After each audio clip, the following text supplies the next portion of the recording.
In this guide, I will be showing you guys how to request an Apple Pay cash statement. Let's get started. Launch your Apple Wallet. Now tap on Apple Cash Card. Next, tap three dots in the top right corner to open the card settings page. Scroll down and look for the option labeled Request Transaction Statement or Request Statement. When you tap it, your iPhone will ask you to select a time range, such as the current month, previous month, or custom date range depending on availability.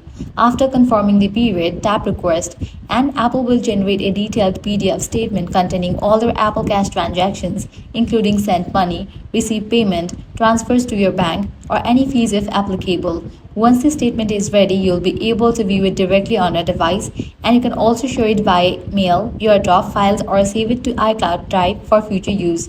This statement is useful for budgeting, record keeping, or financial verification, and it provides a clear breakdown of your Apple Cash activity within the selected time frame. So that's it. If this guide helped you out, do not forget to like, share, and subscribe.